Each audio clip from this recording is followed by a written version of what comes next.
On Tuesday, the 8th of August, 2023, the chair of Asatru UK, Jack Hudson, attended an interfaith event concerning religious discrimination at Southend Synagogue, where he gave a speech on paganism.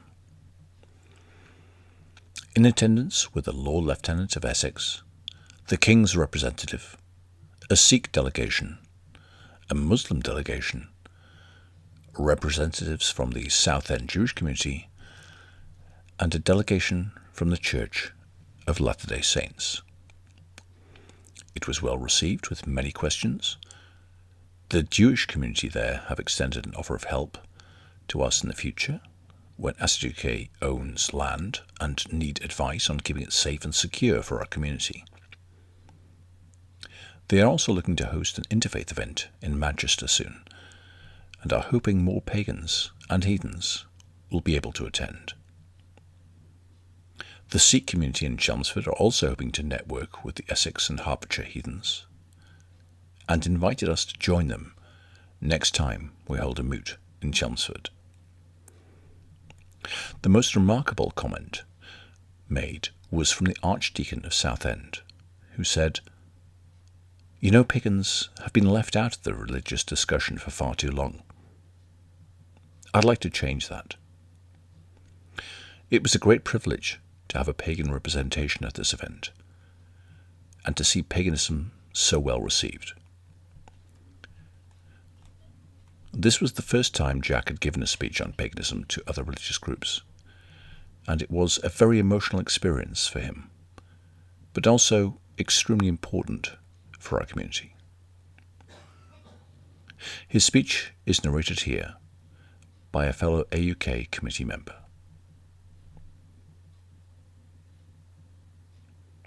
Paganism. What is paganism? Paganism, contrary to popular opinion, is not a religion in and of itself.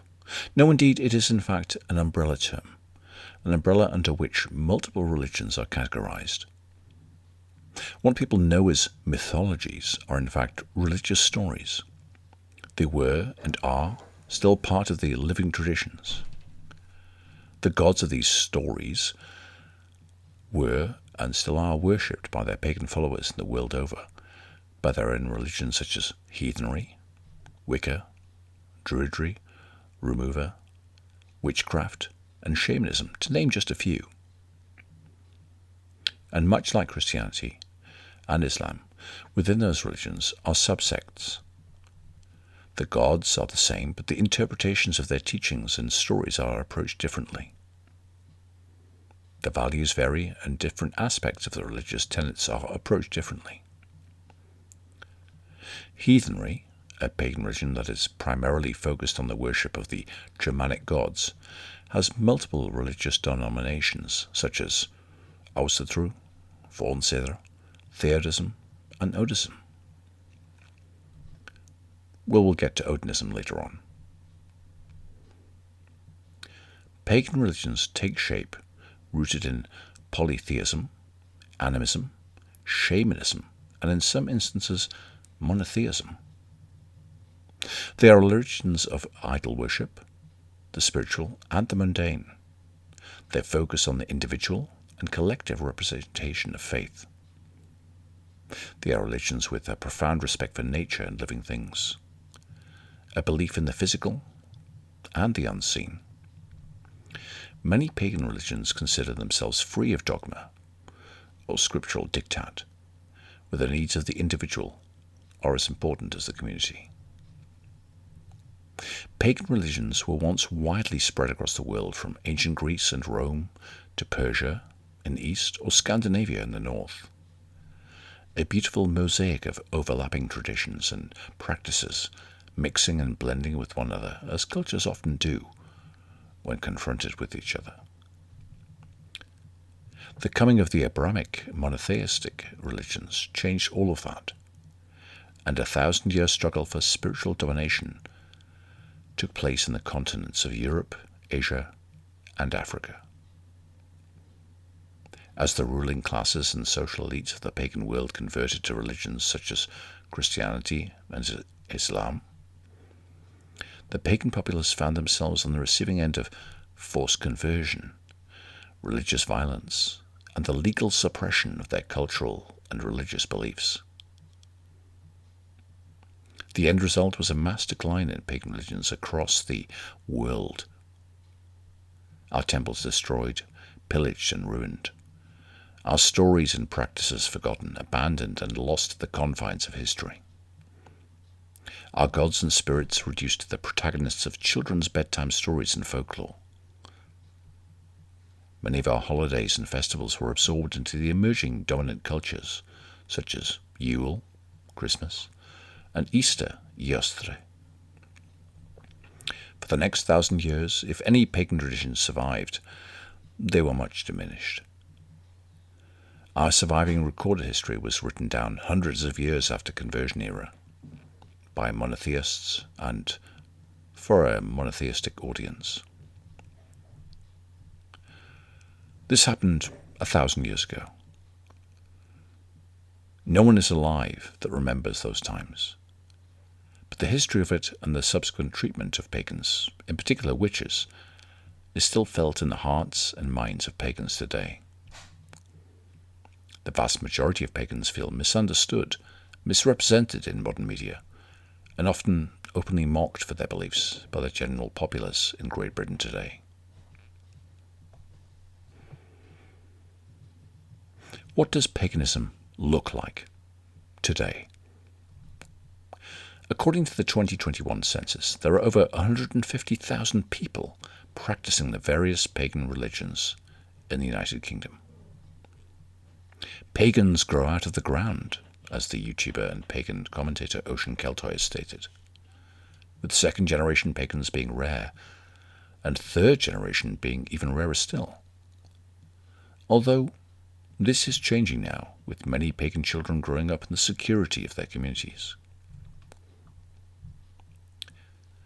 The Enlightenment period has benefited mankind in so many ways, and paganism has been a great benefactor of that. In Britain, pagan religions have been undergoing a great revival since the 18th century. First, with Neo-Druidism taking shape and later Druidic orders forming in Victorian society. Their orders, practices and traditions have survived until today. And now there are roughly 2,500 practicing Druids in the UK, and their holy orders have land and groves in which they practice their faith. Wicca, one of the largest and best known of modern pagan religions in Great Britain, is a blend of witchcraft and multiple pagan pantheons, and was introduced by Gerald Gardner in 1954.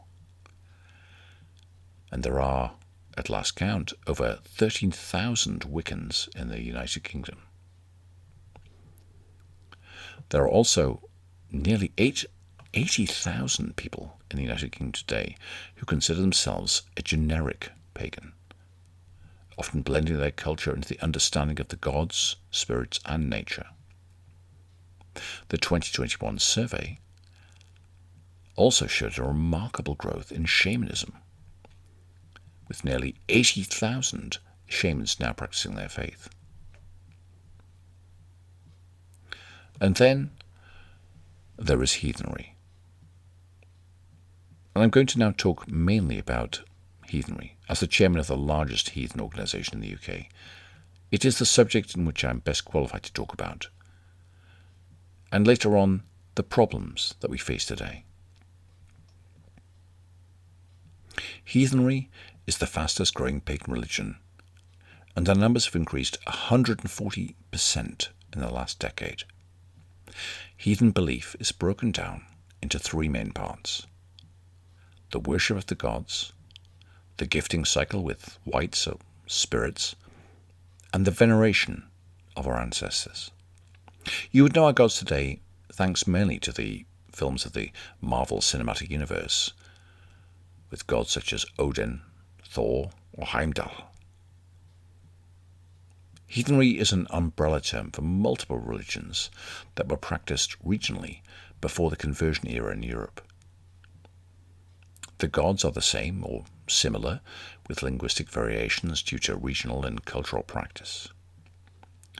Today there are roughly 4,800 heathens in the United Kingdom, with the first heathen organisation forming in the 1970s known as the Odinic Rite, which later split into the Odinist Fellowship. Both organisations practice what is known to heathens today as folkism. We will get to folkism later when we discuss the problems that paganism faces. In 2013, Asatru UK was founded, the organisation of which I am proud to call myself the chairperson. Our aims are simple: to create a safe and inclusive space for heathens and pagans to worship the gods and educate people in our religious practices. We do not yet own land or have temples, but it is a sincere aim to provide them in the future in order for inclusive heathens in the UK to practice their religion freely and safely. What problems and discrimination do pagans face today? The internet has benefited paganism massively in the last 2 decades. It has allowed for pagans to find one another, having mainly spent their lives in isolation, unaware of other pagans nearby with whom they can practice their faith together. But the internet has also highlighted the levels of misunderstanding, discrimination, and sometimes open hatred directed at pagans. The 1980s Satanic Panic has been a major contributing factor to anti-pagan discrimination, with many people ignorant of the difference between pagans and Satanists, often causing hurt and upset by making inflammatory remarks or outright refusal to communicate or work with pagans because of their own deeply held Christian or Muslim beliefs. This is rare in the UK today, but in America it is deeply prevalent. There have been cases, one of which is still ongoing, where a heathen's religion has been used as a reason not to allow a father to see his children during a legal struggle for child custody. In addition, to date, pagans are still faced with open mockery in certain national newspapers. An article written about the launch of the Defence Pagan Network, the military body representing serving pagans and MOD approved, was met with open mockery in one article published online, calling all pagans perverts. When the Police Pagan Association was launched in 2009, an article in the Daily Mail brushed off all pagans as spellcrafters, mocking and demonstrating a distinct lack of any journalistic self-educating before publishing the article. But general ignorance and a few poorly researched and written newspaper articles are not the cause of most of the discrimination and fear that pagans feel today.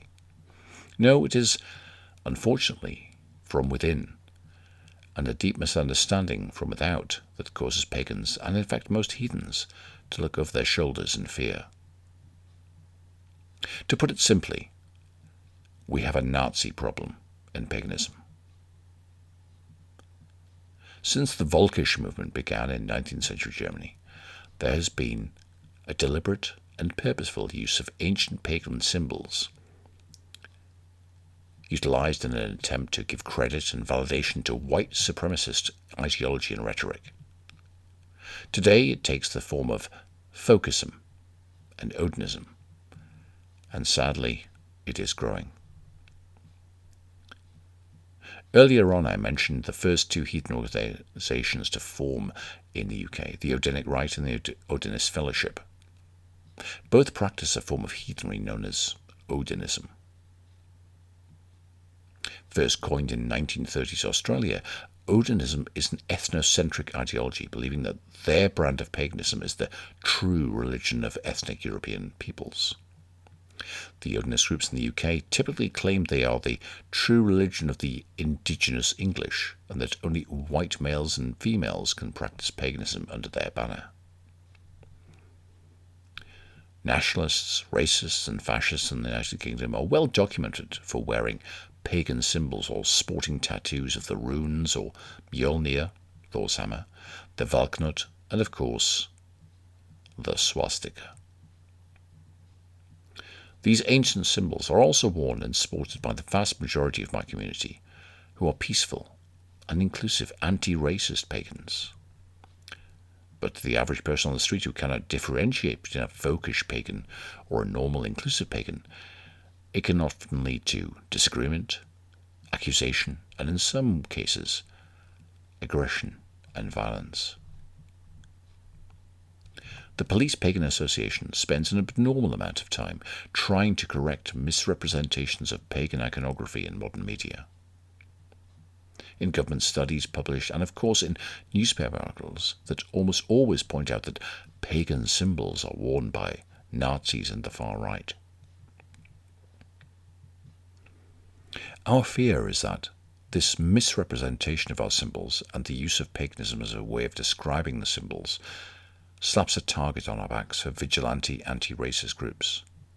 Not to mention that the far right also despise inclusive heathens and pagans, calling us plagans or LARPers, live-action role players. Whilst our symbols are used and bastardized by the far right and the media continues to misrepresent their usage, pagans will not feel safe or comfortable. This is a new type of discrimination that we face, and yet it echoes much of the old discrimination faced by pagans throughout history. A distinct lack of understanding in our beliefs, at times a disregard for our personal and religious freedoms, an outright mockery and aggression born of ignorance and a willingness to ignore the evidence. Pagan religions are beautiful. Pagan people are on the whole like any other religious group. We are parents, brothers, sisters, friends and family. We are old and young. We are a mixed group of ethnicities, genders and sexualities. We worship our gods and work with our spirits. We do not want to harm anyone or be harmed by anyone. We are thankful for the lives the gods have gifted us and the communities we live in. Interfaith networking is vital to helping us survive and flourish, whilst also helping other faiths to grow in the UK. Cohesion and unity is essential to the human experience whilst we are here on Midgard. I'll finish with my favourite stanza from the Havamal, the sayings of the High One, Odin. Young was I once, I walked alone, and bewildered seemed in the way. Then I found me another, and rich thought me, for man is the joy of man. Thank you. Jack Hudson, Chair of Asatru UK.